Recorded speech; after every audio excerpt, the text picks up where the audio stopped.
Hey guys, it's Noah here, and today I'm going to be doing a top 7 video on the top 7 things you should keep in mind when building a new PC. Starting off at number 1, see what PC parts fit your budget best. If you don't have a very large budget, it may be in your best interest to head towards the AMD side of the spectrum for building your PC, as AMD parts are cheaper. But if you have a larger budget, then you may want to go with the Intel side of building a PC, as their parts are more premium and may fit you better. Don't go crazy with the spending money on parts, as you might end up spending too much money and not be having enough left over for other parts of your PC, and that's not good. You want to manage your money correctly and see which PC parts will fit your budget best. Next up, at number 2, choose which chipset you want to be using. This includes GPU and CPU. Do you want to go with AMD or Intel/Nvidia? You could do a mix of both with an Intel processor and an AMD graphics card, or you could do Intel processor, Nvidia graphics card, or AMD processor and Nvidia graphics card. There's so many options with PC, but basically it all comes down to your budget again. It's not like you have to spend all your money on your chipsets and stuff like that. Basically, just like I said before in the last tip, use your money wisely, and basically that's what should ultimately decide which chipset you want to be using and which graphics card you want to be using. So don't do whatever somebody tells you to do. See what your budget will allow, and basically that's what you should go with. Next up is number 3, use a website that you're most comfortable with. I'm most comfortable with Amazon, as I have Amazon Prime. I get the 2-day shipping, so that's where I order all my parts from. Basically, if you don't have to use Amazon. If you're most comfortable using Newegg or B&H Photo, whatever you're most comfortable with using, that's what you should use, as since you're comfortable with that website, you'll be able to order all your parts from that website. You're going to want to order all your parts from the website you're most comfortable with. That way, if you need to return one, you don't have to figure out which website you bought it from, since you bought all of your parts from the same place. Next up is number 4, and that would be to make an account on PCPartPicker.com. You're going to want to make an account here, because this is a very, very useful website when you're just starting out building a new PC. Basically, you can start a system build or start a system part list, and you can choose all the parts you want inside your PC, and PC Part Picker will tell you which parts are compatible or if there's any incompatibility issues. That way you can sort it out. And they also have a filter, so when you're searching for parts, it will not have incompatible parts with the parts you've already chosen. So it's very, very helpful. And they also have community guides with PC builds that other people have completed. So if you are not the most creative person or don't know which parts to choose for your PC, you can check out some of the build guides and see which one fits your price range and looks coolest to you. And you can build one just like theirs with the price they have on the webpage.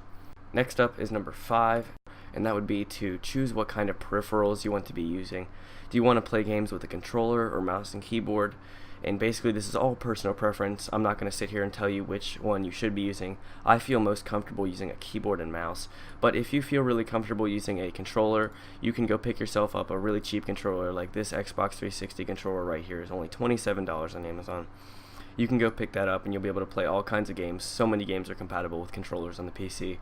And if you are feeling more, you want to buy a controller that's more pricey, you can go with the Xbox One Elite controller, or whatever you feel most comfortable with using. If you're a big fan of racing games, you can pick up a racing wheel, and they have tons of racing wheels. Basically, you should pick one that you like using. If you love racing games and you would like to feel like you're really in that situation, you're really racing there, then maybe a racing wheel is what's for you. You can find them on eBay really cheap compared to what they would be if you were to buy them new. So it's a really cool thing that you can do with the PC. If you're a big fan of fighting games, you can pick up a fight stick like this one here. And if you're a really big fan of flying games, you can pick up a flight stick. The options are limitless, and the sky is the limit. Whatever makes you happiest and whatever feels the best to you is what you should use. Which kind of peripherals would you like to be using? Now, obviously, you can either go wired or wireless, and there is benefits and downsides to each one of them.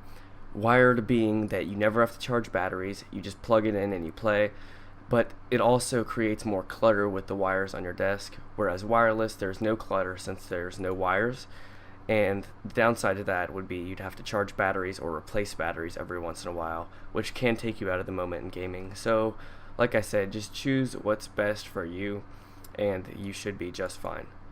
Next up is number 6, and that would be, which do you want to go with, headphones or speakers? Now this is, like a couple of the other ones, more personal preference than actual benefits or negatives. You should see if you don't like wearing headphones, if they hurt your ears, or you've just never really found a good pair of headphones that fits you well, then you might want to go with speakers. But if you don't like the hassle of having big clunky speakers on your desk, or you don't want to disturb people around you, you may want to go with headphones since they're more in a contained environment. I'm personally a headphones kind of guy, as you can keep them on your head, listen to all your stuff, you won't interrupt anybody around you, and usually headphones will get better sound quality. Not all the time, but most of the time you can get better sound quality with headphones than with speakers. And finally, at number 7, you have save some of your money for games. You might think that you should blow all your money, spend your whole budget on your PC, but if you do that, then you'll have no extra money to buy games.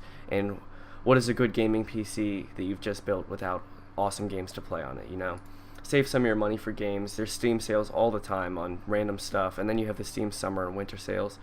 And there's plenty of websites to get games on, but basically just save, $25, $50 for some games that you want. That way, when you build your PC, you'll be able to play some awesome games on it.